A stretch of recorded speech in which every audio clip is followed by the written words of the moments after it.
Dalam tema bulan ini sangat keren, luar biasa, berbicara mengenai fill with the power.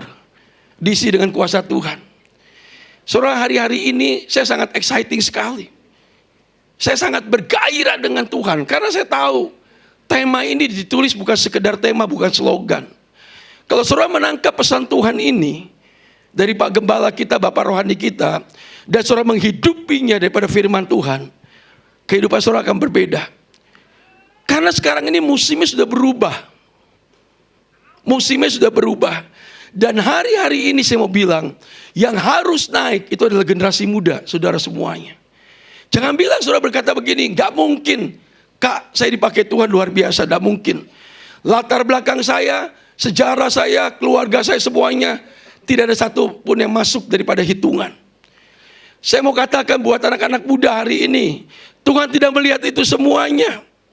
Latar belakangmu, segala semua apapun yang orang tidak berkata tidak mungkin. Dan malam ini dia berkata, dari tempat ini akan bangkit generasi-generasi yang dahsyat, yang akan diurapi dengan luar biasa. Amin. Saya akan berdoa nanti, mendoakan saudara, tapi yang mau, yang gak mau ya sudah, emang gue pikirin. Karena saya tahu, saya harus mengimpartasikan. Saya harus menumpangkan tangan buat semuanya nanti bersama Kak Raymond dan kakak-kakak semuanya. Karena saudara, ada orang-orang yang akan berdiri di tempat ini. Saya akan menyaksikan betapa dahsyat dan hebatnya kuasa daripada Allah yang menyertai kehidupan saudara. Kalau saudara menangkap ini, amin. Tapi kalau saudara tidak menangkap, hidup saudara hanya belajar duduk dalam ibadah, memberikan persembahan, melayani, tapi saudara tidak menghidupi firman Tuhan, saya mau bilang, halo, Anda percuma. Saudara akan menjadi orang Kristen tidak pernah ditakuti oleh iblis. Saya mau bilang, saudara kalau datang ke tempat ini, saudara sedang berjumpa dengan raja. Saudara sedang bertemu dengan raja. Waktu saudara berjumpa dengan raja, harusnya kehidupan saudara bergairah. Saudara datang bukan untuk menerima. Firman Tuhan berkata, orang yang dewasa, orang yang mengalami pengenalan kepada Tuhan, waktu dia datang, dia akan memberikan seluruh semua hidupnya buat Tuhan. Berapa banyak seringkali hidup kita tuh hanya jago dalam nyanyi, jago baca Alkitab, jago melayani, tapi di luar dari gereja saudara tidak jago. Saudara seperti ayam keok. Di gereja lompat-lompat, haleluya, luar biasa. Di luar ketemu setan, yang dikesetan kabur saudara. Ya kan? Ngomongnya hebat di dalam gereja, keluar dari gereja mengalami ketakutan. Hari-hari ini saya mau bilang, dunia sedang butuh saudara. Pemerintah sedang butuh saudara. Generasi ini sedang butuh saudara. Kebenaran firman Tuhan ada dalam kehidupan saudara semuanya. Dan Tuhan tidak pernah pilih-pilih kasih. Dia berkata dalam Yohanes pasal yang ke-15 ayat 16, bukan kamu yang memilih aku, tapi aku yang pilih kamu. Kalau Tuhan pilih siapapun saudara, latar belakang apapun juga, dan kehidupan saudara yang bejat, itu tidak akan mempengaruhi kasih karunia, kuasa dan panggilan Allah di dalam kehidupan saudara. Amin. Percaya enggak? Kok menatapnya seperti nggak percaya sama saya? Saudara tahu yang di depan ini berdiri, latar belakang itu hancur. Hancur. Saya ini bukan orang baik. Saudara mungkin lihat, wah luar biasa ini. Dulu itu siapa? Dan sekarang pun siapa? Kalau bukan kasih karunia, tidak mungkin. Kalau Stefanus bisa dipakai Tuhan begitu luar biasa. Kalau saudara baca dalam tema bulan April ini, Stefanus itu orang biasa. Yang cuma dia membantu diakonia, orang-orang yang membutuhkan akan pertolongan, bantuan. Tapi dia punya karunia yang dia hargai, yang dia temukan, yang dia pakai untuk kemuliaan Tuhan. Sehingga pelayanan daripada Stefanus, kita berkata, mujizat dan kuasa Allah menyertai dalam kehidupan dia. Jadi Tuhan kita nggak terbatas. Seringkali yang membatasi kita adalah diri kita sendiri yang nggak percaya. Makanya saya paling empet ngeliat orang Kristen. Tahu empet ya? Itu bahasa Perancis tuh. Paling empet saya ngeliat orang Kristen. Itu cuma jagonya di gereja. Di luar gereja gak bisa apa-apa. Hari-hari ini saya mau bilang, setan gak pernah takut sama orang Kristen yang ke gereja. Setan gak pernah gentar sama orang Kristen yang di mimbar. Setan tidak pernah takut kepada orang Kristen pengkhotbah. Setan tidak pernah gentar saudara aktif dalam pelayanan. Tapi dia gentar sama orang Kristen yang hidupnya melakukan kebenaran firman Tuhan dengan totali sepenuh hati. Tidak perlu ditengking sampai urat keluar. Mendingan makan bakso urat. Ya, tengking. Yang ditengking bilang begini, ngapain lu tengking gua? Orang lu teman gua juga kok. Ya kan, berapa banyak di dalam gereja pakai kedok semuanya, pakai topeng. Ya, di jamaah Tuhan menangis, air mata berlinangan, air ingus berlinangan, udah kayak antena. Ya? Tapi keluar hidupnya tidak mencerminkan Tuhan. Orang tua berkata, Pak Pendeta, Kak Raymond itu melayani tapi di rumah tukang bohong, mencuri. Hidupnya tidak penuh dengan Roh Kudus, berbahasa roh. Ya, orang berpikir setan tuh dulu pakai seperti gigi caling, mukanya jelek itu. Enggak. Setan-setan sekarang tuh ganteng-ganteng, cantik-cantik. Pelayanan lagi. Tawa saudara, ngaku ya. Tapi nipu orang, bohong orang, janji segala macam. Wih, Tuhan Yesus tolong. Sampai setan aja minder sama saudara. Bener loh, minder dia. Dia bilang gini, gila. Dia kalah pamor. Dia menyingkir. Karena melihat orang Kristen hidupnya lebih jahat daripada setan. Coba saudara kiri kanan, depan belakang. Ada muka sana? Nggak usah diusir, lihat diri sendiri. Ya. Tapi saya percaya di tempat ini tidak ada setan. Amin. Loh kok ragu? Amin. Karena kenapa? Hidup kita dipenuhi dengan Roh Kudus. Amin. Kalau saya nggak baca kitab tadi bilang saya pendeta sesat lagi. Kisah Rasul 6 ayat yang ke-8. Dan Stefanus yang penuh dengan karunia dan kuasa mengadakan mujizat-mujizat dan tanda-tanda di antara orang banyak. Di dalam terjemahan yang lain dia berkata gini, dan Stefanus yang penuh dengan iman dan kuasa, mujizat Allah menyertai dia. Dengar, rupa-rupanya kuasa ini diberikan bukan hanya buat orang tertentu, tapi kuasa ini diberikan buat orang yang sungguh-sungguh menangkap, menerima, memaksimalkan karunia, passion Tuhan berikan. Bukan untuk dirinya, tapi untuk memuliakan Raja dan membawa orang untuk datang kepada Yesus, saudara. Amin. Saudara percaya enggak? Kalau orang berjalan di dalam satu kuasa daripada Roh Kudus, saudara nggak perlu jadi seperti orang lain. Nggak perlu. Terus saja. Nah, mantap ibutmu tuh, sama kayak kumismu mantap itu. Aku jadi ngiri juga nih ya. Siapa namanya? Paul. Wih, aku beri hormat Paul. Namamu Paul loh, Paulus ya. Nama saya Yanto. Dari tukang bakso sampai orang ketop ada juga sih. Tuhan pakai kita semuanya. Jangan merasa minder. Saudara berharga. Saudara ditebus dengan darah Kristus. Dia tukar yang harusnya kita, dia gantikan. Kenapa saudara? Karena dia mau melihat saudara akan dipakai Tuhan dan menggenapi rencana Tuhan. Amin. Kok tepuk tangannya cuma satu orang, ragu banget. Ayo para pemuji ya. Anugerahmu kepadaku tak pernah berubah. Perbuatanmu melukiskan di dalam semuanya ya. Tercengangku dibuatmu, ku kagum. Oh, perlu teks ya. Kau indah, kau mulia, tiada sepertimu. Ku ingin hidupku menyenangkanmu. Kau terawal dan terakhir, pencipta segalanya.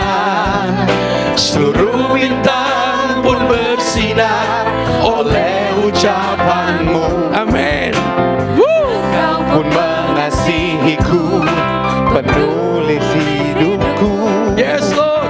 Tak henti senap nafasku, menyembah. Semuanya katakan. Kau puji, ku sembah. Tiada sepertimu.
Lagu ini ditulis oleh seorang yang bernama Sidney Mohede. Saya dengar lagu ini belum lama. Saya dengarkan lagu ini. Padahal lagu ini sudah lama diciptakan. Dia mengatakan pencipta ini waktu dia membuat lagu ini, dia mengalami perjumpaan dengan Tuhan. Saya mau bilang begini, siapa Kak Sidney dulu? Dia sama seperti saudara dan saya. Orang yang tidak ada apa-apanya. Waktu dia mengalami perjumpaan dengan Tuhan, waktu dia ketemu dengan Tuhan, waktu dia mengalami pertobatan yang totally, hidup dia berikan buat Tuhan, surrender sepenuhnya. Dan dia mengalami satu perubahan yang total. Tuhan pakai karunia-karunia, potensi dia untuk memuliakan Raja. Berapa banyak lagu-lagu yang diciptakan, berapa banyak orang-orang yang dijamah. Setiap ibadah yang dibuat oleh dia, setiap pujian-pujian yang dinaikkan oleh dia, dengan seluruh karunia itu dia berikan, dan dia hargai, dia maksimalkan. Banyak anak muda bertobat. Bukankah kita semua adalah salah satu orang yang pernah sampai hari ini mungkin bisa terpesona dengan dia? Benar gak? Tapi saya bilang begini, Sidney cuma ada only one, satu. Sari Simorangkir cuma ada satu. Bapak rohani kita Pak Arifin cuma ada satu. Pak Franky cuma ada satu. Roni Daud cuma ada satu. Kohendra ada cuma satu. Rembon cuma ada satu. Adi cuma ada satu. Dan malam ini saya berkata, saudara adalah satu-satunya juga yang dia akan urapi, yang dia akan pakai, yang dia akan jamah, supaya saudara membawa Injil Kerajaan Allah ke segala bangsa. Kenapa itu gak terjadi? Karena kita tidak hidup di dalam roh. Karena hidup kita gak pernah isi dengan kebenaran firman Tuhan. Yang pertama, bagaimana kuasa itu, feel itu, power ada dalam kehidupan kita. Tidak ada jalan yang lain. Yang pertama, saudara harus mematikan kehidupan daging saudara. Isi hidup saudara dengan firman Tuhan. Isi hidup saudara dengan kehendak Tuhan. Isi setiap hari pikiran saudara semuanya hanya untuk Tuhan. Saya melihat di Alkitab, tidak ada orang-orang yang bisa menggoncangkan dunia dan membuat sejarah yang baru kalau hidupnya diisi dengan hal-hal yang dunia. Karena roh dan daging tidak bisa bersatu. Galatia pasal yang kelima dia berkata begini, daging dan roh berlawanan. Seringkali saudara mau dipakai Tuhan, tapi hidup saudara tidak dipimpin oleh Roh Kudus, tidak dipimpin dengan kekudusan Tuhan dan kebenaran. Tidak bisa. Karena dia tidak pernah kompromi dengan dosa. Berulang kali saudara dilepaskan, berulang kali saudara didoakan, berulang kali saudara mungkin sudah mengalami segala macam pemulihan, tapi saudara masih berjalan di dalam kehendak saudara, tidak mungkin. Karena dia berkata daging nyata, percabulan. Berapa banyak hari-hari ini anak-anak muda hidup dalam percabulan. Di sini nyanyi kudus, keluar dari tempat ini dia buka handphonenya, dia buka gambar-gambar yang telanjang semuanya. Terus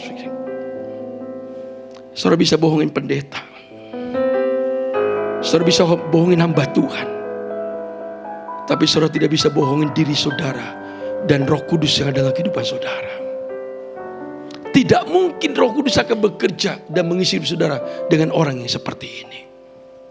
Keduniawian, percabulan, perzinahan, sihir, itu ada dalam kehidupan saudara. Dengki, iri, gak suka ngelihat orang maju, gak suka melihat orang dipakai Tuhan.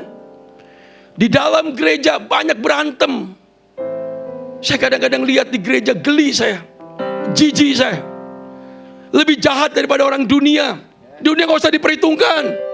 Ngelihat Adi Raymond dipakai Tuhan, kok dia bisa, aku gak bisa. Mau niru orang lain, gak usah jadi seperti orang lain. Jadi seperti Kristus. Jadi serupa dengan Tuhan. Karena setiap kehidupan saudara semua berharga. Dan setiap dalam kehidupan saudara, Tuhan punya rencana yang besar. Untuk itulah dia mati. Untuk itulah dia tukar kehidupannya. Untuk apa dia datang ke dalam dunia? Saya mau bilang hari ini, belum ada seorang Allah dimanapun di dunia ini yang mau turun dari surga, meninggalkan keilahiannya, meninggalkan kuasanya, meninggalkan segala semua kenyamanannya. Tapi dia lepaskan itu.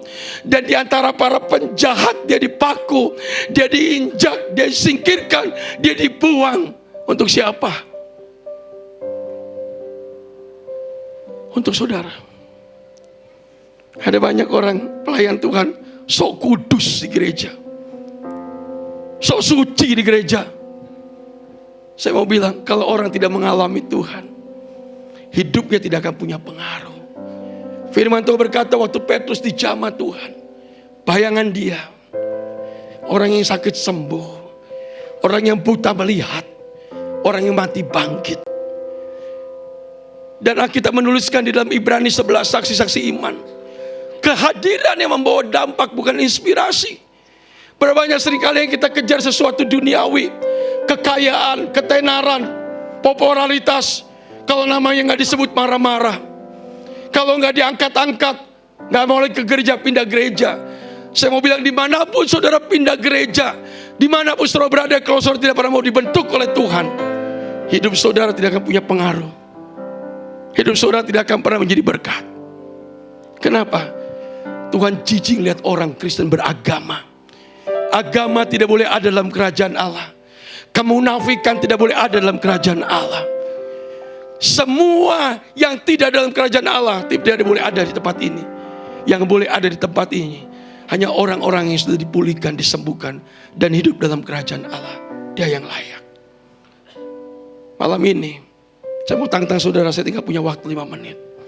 Siapa yang rindu? Yang berkata gini, Tuhan, aku mau. Sekali lagi, Tuhan tidak alergi, Tuhan tidak benci sama orang berdosa. Paulus adalah seorang berdosa. Saya adalah orang berdosa. Papa saya menikah 5 kali. Mama saya menikah 3 kali. Lengkaplah pemain basket dengan 2 cadangan. Saudara mungkin tertawa, tapi saya menderita. Tidak ada seorang anak yang mau dilahirkan. Umur 7-8 tahun saya dibuang.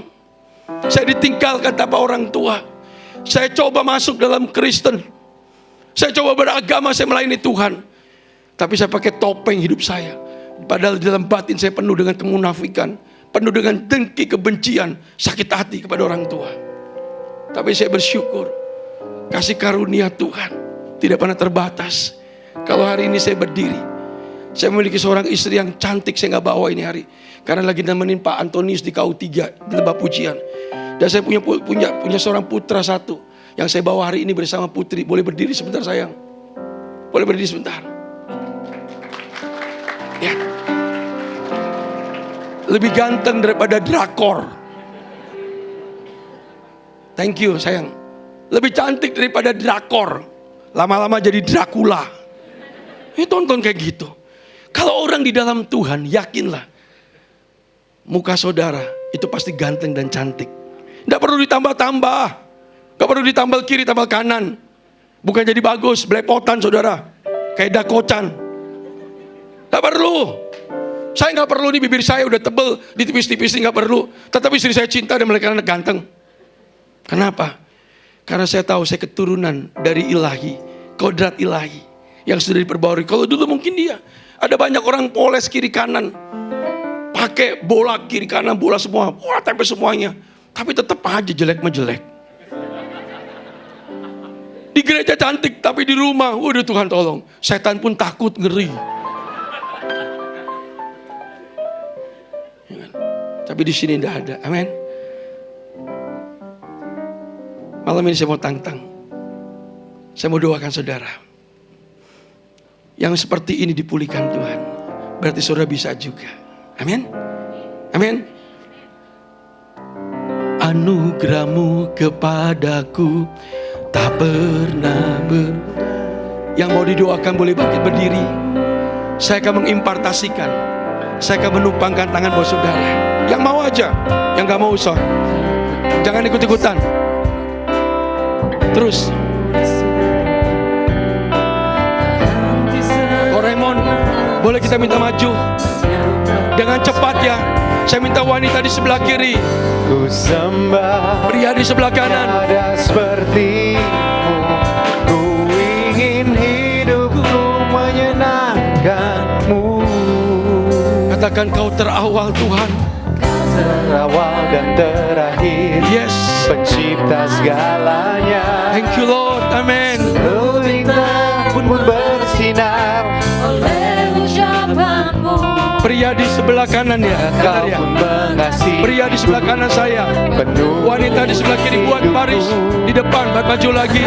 Di sebuah nafasku menyembahmu selalu. puji. Yes. Ku sembah tiada sepertimu. Angkat pujian ini dengan iman. Ingin hidupku menyenangkan-Mu. Segala puji katakan yes. Segala Puji, segala hormat, segenap hatiku menyembah-Mu. terimalah hidupku Amin Tuhan. sebagai persembahan yang hidup. Segala puji Segala puji, Tuhan Yesus. segala hormat, segenap hatiku menyembah-Mu. Kamu Holy Spirit. Terimalah Shekalalabase. hidupku Thank you Holy Spirit. sebagai persembahan yang hidup. Segala puji. Puji, segala hormat, Tuhan Yesus. segenap hatiku menyembah. Karalabasi kedededede. Terimalah Yaralabasi karalabasa karalabasi kedededede. Yaralabasi kedededede. Yaralabasa karalababa. Sakaralabala kedededede. Hidup. Musik. Lihat di depan pandang saya. Lihat di depan pandang saya. Lihat. Dengar. Tuhan tidak peduli siapa saudara. Yang selama ini orang berkata gini, aku tidak pernah diperhitungkan, aku dibuang. Mungkin ada orang yang pernah dilecehkan, pernah ada orang yang dikecewakan, pernah ada orang yang dikutuki mungkin di tempat ini. Berkata, siapa aku Tuhan? Saya mau bilang malam ini, saudara sangat berharga dan bernilai. Yes, Lord. Dan saudara akan dipakai Tuhan semua dengan luar biasa. Amin. Rahasianya cuma satu. Buka hati saudara.